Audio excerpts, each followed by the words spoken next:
ಪ್ರೀತಿಯ ಸಹೋದರ ಸಹೋದರಿಯರೇ, ಈ ಬೆಳಿಗ್ಗೆ ಸಮಯದಲ್ಲಿ ಕೂಡ ಯೇಸು ಕ್ರಿಸ್ತನ ಹೆಸರಿನಲ್ಲಿ ನಿಮ್ಮೆಲ್ಲರನ್ನೂ ಸಹ ನನ್ನ ಹೃದಯದ ಆಳದಿಂದ ಹಾರೈಸ್ತಾ ಇದ್ದೀನಿ. ದೇವರು ನಿಮ್ಮನ್ನು ಹೊಸ ಕೃಪೆಯಿಂದ ತುಂಬಿಸಲಿ. ಈ ದಿವಸ ಯೆಶಾಯನ ಪುಸ್ತಕದಿಂದ 52ನೇ ಅಧ್ಯಾಯ 1ನೇ ವಾಕ್ಯ. ಎದ್ದೇಳು ಎದ್ದೇಳು ಸಿಯೋನೆ, ನಿನ್ನ ಬಲವನ್ನು ಧರಿಸಿಕೊ. ಪ್ರಿಯರೇ, ಇಂದು ನಾವು ಜೀವಿಸುತ್ತಿರುವ ಕಾಲವು ಆತ್ಮಿಕವಾಗಿ ಬಹಳ ನಿರ್ಣಾಯಕವಾದ ಕಾಲವಾಗಿದೆ. ದೇವರು ತನ್ನ ಜನರನ್ನು ಎದ್ದೇಳಲು ಕರೆಯುತ್ತಿದ್ದಾನೆ. ಆದರೆ ಅನೇಕ ವಿಶ್ವಾಸಿಗಳು ಎದ್ದೇಳಬೇಕಾದ ಸಮಯದಲ್ಲೇ ಆತ್ಮಿಕವಾಗಿ ಮಲಗಿದ್ದಾರೆ. ದೇವರು ನಮಗೆ ಬಲವನ್ನು ಕೊಟ್ಟಿದ್ದರೂ ನಾವು ಅದನ್ನು ಧರಿಸದೆ ಬದುಕುತ್ತಿದ್ದೇವೆ. ಏಕೆ? ದೇವರ ವಾಕ್ಯವು 3 ಪ್ರಮುಖ ಕಾರಣಗಳನ್ನು ನಮಗೆ ತಿಳಿಸ್ತಾ ಇದೆ. ಹೌದು ಪ್ರಿಯ ಸಹೋದರ ಸಹೋದರಿಯರೇ, ಈ ದಿವಸಗಳಲ್ಲಿ ನಾವು ದೇವರಿಗಾಗಿ ಎದ್ದೊಳ್ಳದೆ, ದೇವರ ಸೇವೆ ಮಾಡದೆ, ನಮ್ಮ ಜೀವಿತದಲ್ಲಿ 3 ಕಾರ್ಯಗಳು ಅದಕ್ಕೆ ಅಡಚಣೆಯಾಗಿದೆ. ಮೊದಲನೇದಾಗಿ ಪಾಪ ಮತ್ತು ಲೋಕಾಸಕ್ತಿ. ನಾವು ಇಬ್ರಿಯ ಪತ್ರಿಕೆಯಲ್ಲಿ 12ನೇ ಅಧ್ಯಾಯ 1 ಹೇಳುತ್ತದೆ, ನಮ್ಮನ್ನು ಸುತ್ತುವರಿಸಿರುವ ಪ್ರತಿಯೊಂದು ಭಾರವನ್ನು ಮತ್ತು ಸುಲಭವಾಗಿ ಸಿಕ್ಕಿಸಿಕೊಳ್ಳುವ ಪಾಪವನ್ನು ಬಿಟ್ಟು ಎಂದು. ಪಾಪವು ದೇವರೊಂದಿಗೆ ಇರುವ ಸಂಬಂಧವನ್ನು ದುರ್ಬಲಗೊಳಿಸುತ್ತದೆ. ಲೋಕದ ಆಸೆಗಳು ನಮ್ಮ ಹೃದಯವನ್ನು ದೇವರಿಂದ ದೂರ ಮಾಡುತ್ತದೆ. ಹೌದು ಪ್ರಿಯ ಸಹೋದರ ಸಹೋದರಿಯರೇ, ನಮ್ಮನ್ನು ಸುತ್ತುವರಿಸಿರುವ ಪ್ರತಿಯೊಂದು ಭಾರವನ್ನು ಮತ್ತು ಸುಲಭವಾಗಿ ಸಿಕ್ಕಿಕೊಳ್ಳುವ ಪಾಪವನ್ನು ಎಂದು ಹೇಳ್ತಾ ಇದೆ. ಅದನ್ನು ಬಿಟ್ಟು ಈ ದಿವಸಗಳಲ್ಲಿ ನಾವು ಪಾಪಗಳಲ್ಲಿ ಸಿಕ್ಕಿಕೊಂಡಾಗ, ದೇವರಿಗೆ ಇಷ್ಟವಿಲ್ಲದ ಕಾರ್ಯಗಳನ್ನು ನಮ್ಮ ಜೀವಿತದಲ್ಲಿ ನಮ್ಮೊಳಗಡೆ ಅನುಮತಿ ಕೊಡುವಾಗ, ನಾವು ದೇವರಿಗಾಗಿ ಎದ್ದೇಳಲು, ದೇವರಿಗಾಗಿ ಸೇವೆ ಮಾಡಲು ಅಸಾಧ್ಯವಾದ ಕಾರ್ಯವಾಗಿದೆ.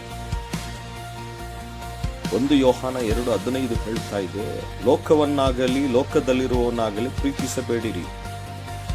ಪಾಪದಲ್ಲಿ ಬದುಕುವವನು ದೇವರ ಕಾರ್ಯಕ್ಕಾಗಿ ಎದ್ದೇಳಲು ಸಾಧ್ಯವಿಲ್ಲ.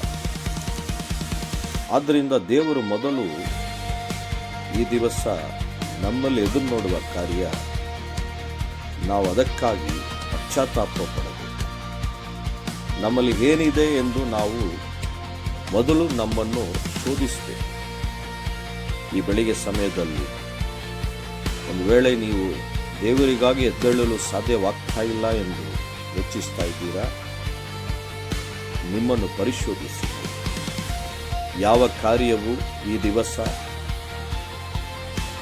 ನಾನು ದೇವರಿಗಾಗಿ ಎದ್ದೇಳುವುದಕ್ಕೆ ಆಗ್ತಾ ಇಲ್ಲ ಎಂಬ ಕಾರ್ಯವನ್ನು ಪರಿಶೋಧನೆ ಮಾಡಿ. ಈ ಲೋಕಾಸಕ್ತಿ, ಈ ಕಾರ್ಯಗಳನ್ನು ಬಿಟ್ಟು ದೂರವಾಗಿ. ಪ್ರಿಯ ಸಹೋದರರೇ, 2ನೇದಾಗಿ ಭಯ ಮತ್ತು ಅವಿಶ್ವಾಸ. ನೀವು ಇಸ್ರೇಲರು ನೋಡಿದ್ರೆ, ಇಸ್ರೇಲರು ವಾಗ್ದಾತ ದೇಶಕ್ಕೆ ಪ್ರವೇಶಿಸಲಾರದೆ ಹೋದದ್ದು ನೀವು ತಿಳ್ಕೊಳ್ತಾ ಇದ್ದೀರಾ. ಅವರ ಶತ್ರುಗಳು ಅದಕ್ಕೆ ತಡೆಯಾಗಿದ್ರು ಎಂದು ಇಲ್ಲ. ಶತ್ರುಗಳ ಬಲದಿಂದಲ್ಲ, ಅವರ ಅವಿಶ್ವಾಸದಿಂದ. ಯಾಕೆಂದರೆ ಅರಣ್ಯಕಾಂಡ 13 ಓದುವಾಗ, ಇಬ್ರಿಯ 3:19 ಓದುವಾಗ ನಿಮಗೆ ತಿಳಿಯುತ್ತದೆ, ನನ್ನಿಂದ ಆಗುವುದಿಲ್ಲ, ನಾನು ಯೋಗ್ಯನಲ್ಲ ಎಂದು ಭಯಪಡುತ್ತಾರೆ. ಆದರೆ 2 ತಿಮೋಥೆಯ 1:7 ಹೇಳುತ್ತದೆ, ದೇವರು ನಮಗೆ ಭಯದ ಆತ್ಮವನ್ನು ಕೊಡಲಿಲ್ಲ, ಬಲದ, ಪ್ರೀತಿಯ ಮತ್ತು ಸ್ವಸ್ಥ ಬುದ್ಧಿ ಆತ್ಮವನ್ನು ಕೊಟ್ಟಿದ್ದಾನೆ. ಹೌದು ಪ್ರಿಯ ಸಹೋದರ ಸಹೋದರಿಯರೇ, ಈ ದಿವಸ ನನ್ನಿಂದ ಆಗ್ತಾ ಇಲ್ಲ ಅಂತ ಒಂದು ಭಯ ನಿಮಗೆ ಇದೆಯಾ? ಒಂದು ಅವಿಶ್ವಾಸ ಇದೆಯಾ? ಇಸ್ರಾಯೇಲರ ರೀತಿಯಲ್ಲಿ ನಾನು ದೇವರಿಗಾಗಿ ಏನು ಮಾಡುವುದಕ್ಕೆ ಸಾಧ್ಯವಿಲ್ಲ, ಇವು ನಾನೇನಾದರೂ ಮಾಡಿದ್ರೆ ನನಗೇನಾದರೂ ಆಗುತ್ತೆ, ಅಲ್ಲ ನನ್ನಿಂದ ಆಗ್ತಾ ಇಲ್ಲ ಅಂತ ನೀವು ಹೇಳ್ತಾ ಇದ್ದೀರಾ.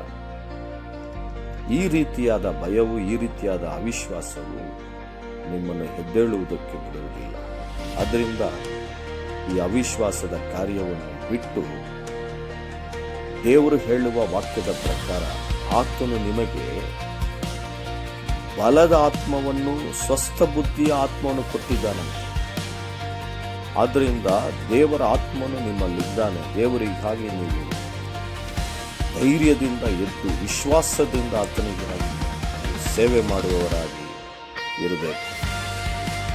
ಭಯವನ್ನು ಬಿಟ್ಟು ವಿಶ್ವಾಸದಲ್ಲಿ ನಡೆದಾಗ ಮಾತ್ರ ದೇವರು ನಮ್ಮನ್ನು ಉಪಯೋಗಿಸಲು ಸಾಧ್ಯವಾಗುತ್ತೆ.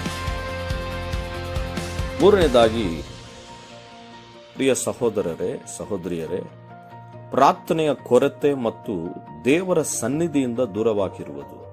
ಹೌದು ಪ್ರಿಯ ಸಹೋದರರೇ, ಯೇಸು ತನ್ನ ಶಿಷ್ಯರಿಗೆ ಜಾಗರೂಕರಾಗಿ ಪ್ರಾರ್ಥಿಸಿರಿ, ಮತ್ತೆಯನು 26:41 ಎಂದು ಹೇಳಿದರು. ಅಪೊಸ್ತಲರ ಪ್ರಾರ್ಥನೆಯಲ್ಲಿ ಒಂದಾಗಿದ್ದಾಗ ಪವಿತ್ರಾತ್ಮನ ಬಲವನ್ನು ಹೊಂದಿದರು. ಅಪೊಸ್ತಲರ ಕೃತ್ಯಗಳು 2:1-4. ಈ ದಿವಸ ಕಾಲದಲ್ಲಿ ನಮ್ಮ ಜೀವಿತದಲ್ಲಿ ಪ್ರಾರ್ಥನೆಯ ಕೊರತೆ ಇದ್ರೆ, ಅಂದ್ರೆ ದೇವರ ಸನ್ನಿಧಿಯಿಂದ ನಾವು ದೂರವಾಗಿ ಇದ್ರೆ, ಖಂಡಿತವಾಗಿ ನಾವು ಎದ್ದೇಳುವುದಕ್ಕೆ ಆಗುವುದಿಲ್ಲ. ಆದ್ರಿಂದ ಇವತ್ತು ನಿಮ್ಮ ಪ್ರಾರ್ಥನೆಯ ಜೀವಿತಕ್ಕೆ ಗಮನ ಕೊಡಿ. ಏನೇ ಆದರೂ ಸಹ ನಿಮ್ಮ ಪ್ರಾರ್ಥನೆಯ ಜೀವಿತವನ್ನು ಬಿಡಬೇಡಿ. ಯಾವುದೇ ಪರಿಸ್ಥಿತಿಯಲ್ಲಿ ಕೂಡ ನೀವು ದೇವರನ್ನು ನೋಡುವವರಾಗಿ ನೀವು ಎದ್ದೇಳಬೇಕು. ಈ ಪ್ರಾರ್ಥನೆಯ ಕೊರತೆಯೇ ನಮ್ಮನ್ನು ಹಿಂದಕ್ಕೆ ಕರೆದೊಯ್ಯುತ್ತದೆ. ಆದ್ದರಿಂದ ಈ ದಿವಸ ನಿಮ್ಮ ಪ್ರಾರ್ಥನೆಯ ಜೀವಿತವನ್ನು ಅಧಿಕವಾಗಿ ಹೆಚ್ಚಿಸಿಕೊಳ್ಳಿ. ದೇವರನ್ನು ಅರಿಯುವ ಆ ಅರಿವು ನಿಮಗೆ ಉಂಟಾಗಬೇಕೆಂದು ದೇವರಲ್ಲಿ ಪ್ರಾರ್ಥಿಸಿ. ದೇವರ ಜೊತೆಗೆ ಕ್ರಿಸ್ತನೊಟ್ಟಿಗೆ ಜೀವಿಸುವ ಕೃಪೆಯು ಇನ್ನೂ ಹೆಚ್ಚಾಗಿ ನಿಮಗೆ ಸಿಕ್ಕಬೇಕೆಂದು ದೇವರಲ್ಲಿ ಪ್ರಾರ್ಥಿಸಿ. ದೇವರನ್ನು ಮಹಿಮೆಪಡಿಸುವ ಜ್ಞಾನವು ನಿಮಗೆ ದೇವರು ಕೊಡಬೇಕೆಂದು ಹೆಚ್ಚಾಗಿ ಪ್ರಾರ್ಥಿಸಿ. ಈ ರೀತಿ ನಿಮ್ಮ ಪ್ರಾರ್ಥನೆ ಹೆಚ್ಚುವಾಗ ದೇವರು ನಿಮ್ಮನ್ನು ಉಪಯೋಗಿಸಲು ಸಾಧ್ಯ. ಪ್ರಾರ್ಥನೆ ಇಲ್ಲದ ಜೀವನದಲ್ಲಿ ಆತ್ಮಿಕ ಬಲ ಇರುವುದಿಲ್ಲ. ದೇವರ ಸನ್ನಿಧಿಯಲ್ಲಿ ಸಮಯ ಕಳೆಯುವವರೇ ಆತ್ಮಿಕವಾಗಿ ಎದ್ದು ನಿಲ್ಲುತ್ತಾರೆ. ಪ್ರಿಯರೇ, ಇಂದು ದೇವರು ನಮಗೆ ಮತ್ತೆ ಕರೆಯುತ್ತಾನೆ. ಎದ್ದೇಳು ಸಿಯೋನೆ, ನಿನ್ನ ಬಲವನ್ನು ಧರಿಸಿಕೊ. ನಾವು ಎದ್ದೇಳಬೇಕಾದರೆ ಪಾಪವನ್ನು ಬಿಟ್ಟು ಪಶ್ಚಾತ್ತಾಪ ಪಡಬೇಕು. ಭಯವನ್ನು ಬಿಟ್ಟು ವಿಶ್ವಾಸದಲ್ಲಿ ನಡೆಯಬೇಕು. ಪ್ರಾರ್ಥನೆ ಮತ್ತು ಪವಿತ್ರಾತ್ಮನ ಬಲದಲ್ಲಿ ಸ್ಥಿರವಾಗಿರಬೇಕು ಸಹೋದರ ಸಹೋದರಿಯರೇ. ಆಗ ಮಾತ್ರ ದೇವರು ನಮ್ಮನ್ನು, ನಮ್ಮ ಕುಟುಂಬವನ್ನು, ನಮ್ಮ ಸಭೆಯನ್ನು ಮತ್ತು ನಮ್ಮ ಊರನ್ನು ಸಹ, ಹಳ್ಳಿಗಳನ್ನು ಸಹ ರಕ್ಷಿಸಲು, ಆಶೀರ್ವದಿಸಲು ನಮ್ಮ ಮೂಲಕ ಕಾರ್ಯನಿರ್ವಹಿಸುತ್ತಾನೆ. ಇಂದು ದೇವರ ಕರೆಯನ್ನು ಕೇಳಿರಿ. ನಿದ್ರೆಯಿಂದ ಎಚ್ಚರವಾಗಿ ಪಾಪವನ್ನು ಬಿಟ್ಟು ವಿಶ್ವಾಸದಲ್ಲಿ ನಡೆದು ಪ್ರಾರ್ಥನೆಯ ಜೀವನವನ್ನು ಹಿಡಿದುಕೊಳ್ಳಿರಿ. ಆಗ ದೇವರ ವಾಕ್ಯ ನಮ್ಮ ಜೀವನದಲ್ಲಿ ನೆರವೇರುತ್ತದೆ. ಎದ್ದೇಳು, ಎದ್ದೇಳು ಸಿಯೋನೆ, ನಿನ್ನ ಬಲವನ್ನು ಧರಿಸಿಕೋ. ಆಮೇನ್. ದೇವರು ಈ ದಿವಸ ನಿಮ್ಮನ್ನು ಆಶೀರ್ವದಿಸಲಿ.